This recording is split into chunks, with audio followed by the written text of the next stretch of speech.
Greetings out there in YouTube land. This is Morris Man. As always, I thank you guys for coming to my channel. I'm going to entitle this video something that I noticed that might be helpful to you guys. Because nothing beats having knowledge. Knowledge is king. The more you know, in most cases, I had received, because I have a tabbing service, $15 to $20 per song, 2-song minimum. So lately I've been getting a lot of bass tabs or requests because the majority of the people were sending guitar requests.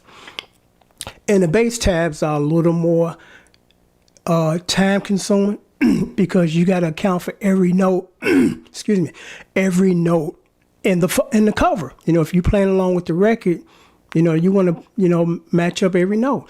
With the exception, sometimes there are notes that's like turnaround notes or notes that you can barely hear or ghost notes. So it's a little more time consuming than just playing chords. So I received from a gentleman several requests for bass tabs. And it was a good mixture of stuff from the 70s and recent stuff. And what I noticed as I was going through the selection that he picked, and mainly the newer stuff, I noticed this because back in the 70s, and I'm going to try to make a long story short because this is important. R&B music changed in the 80s, and the reason why it changed was for this reason: cocaine. Now one might be asked, what the hell does cocaine got to do with the change of R&B music? I'm going to tell you what happened in the 80s with cocaine. When crack cocaine hit the streets, it made a lot of street dudes rich. I mean, rich. And they had to account for that money when it came to the artists and the IRS. So what they started to do was take that dirty money and start investing in legitimate businesses. And the majority of those guys started record labels. Record labels literally sprung up overnight in the 80s because these dudes was trying to launder and hide that dirty money.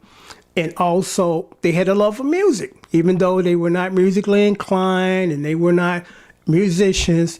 So they started dabbling, and that's was the birth of the R&B dabblers. Guys just playing with one hand and sampling other people's stuff, putting it on their records and claiming it to be theirs, getting sued. So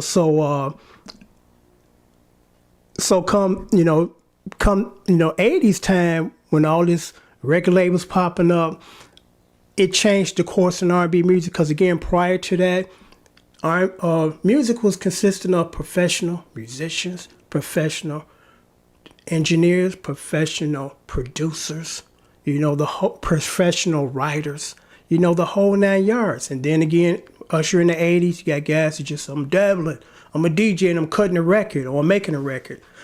So I say that to say this: the group of songs that he gave me, the ones that were written or released like less than 10 years ago, versus again the 70s stuff had a structure and a discipline. Because shout out to old school Larry. Larry said, I know you're a seasoned studio musician because you're so disciplined. I listen to you playing. You're not out adding all that other stuff. I'm like, because my name is not on the marquee.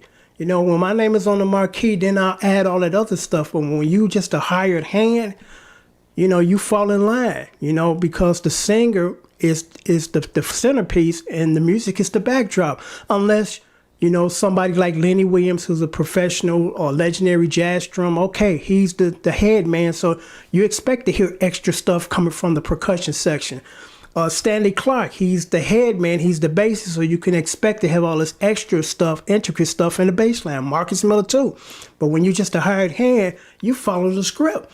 But I noticed that the stuff that, again, that was recorded less than 10 years ago, I'm listening to, because I'm trying to tab this stuff. I'm like, I can't tab this because the bass player's adding too many ghost notes, too much improv, because you're supposed to save that stuff for the live performance. When you're in the studio, you keep it uniform. You do add a little flair and some ghost notes here and there, but it's like when you get to one point in the song and it circles back to that other point or circles back to that, you should be playing the same thing. It's still now, man, I'm playing all this extra other stuff.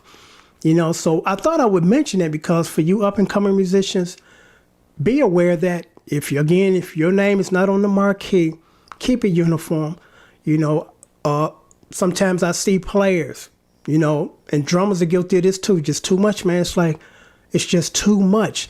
That's different if it's a song that is written to center the talent of a specific musician on the track. Good example, George Duke, Reach For It.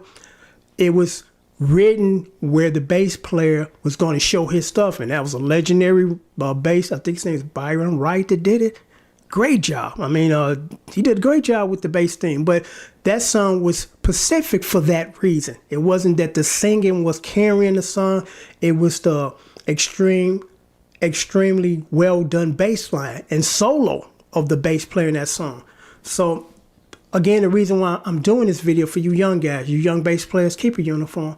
You know that you shouldn't be all over the place in the song unless, again, your name is on the marquee or they specifically want you to do that, like a Reach For It. But I noticed that because some of them songs I had to tell one of my subscribers, like, I can't do this, man, because they're all over the place. You know, and that's another thing as an artist. You want to keep that in mind when you're recording a song, because if it becomes a #1 hit, you want everybody to be playing your songs. The dudes in the basement, the dudes in the nightclub, and then you want people to buy it. But if it's so intricate and so busy, you could forget about the guys in the basement trying to play it and forget about the guys in the clubs trying to play it, unless they're going to do their version and kind of scale it down. But those are things, it's like foresight, you know, have mind of that ahead of time instead of after the fact. Because another good example, when I go into the studio, if I'm just the only guitar player, I'm not going to add 3 other parts to it as far as layering it, you know, overdubbing it. Because guess what? If it becomes a hit, it's time to play it live. You don't have to go hire 2 other guys to play that part, those 2 other parts that you added.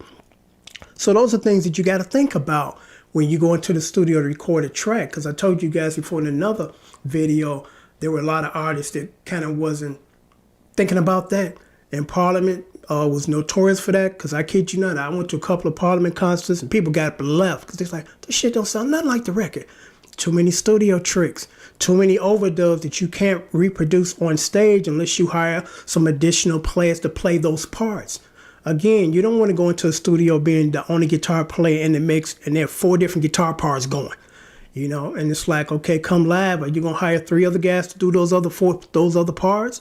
Or are you just going to omit a lot of it and a lot of people will notice that all these other parts are missing? You know, so I'm going to sign off now, but I thought that I would post this video as far as keep it uniform. Not just the bass player, the guitar player, the drummer, keep it uniform. You know, you save, again, all that extra stuff for the live record or the live performances. So I'm going to sign off now. Until next time, take care and thanks for watching.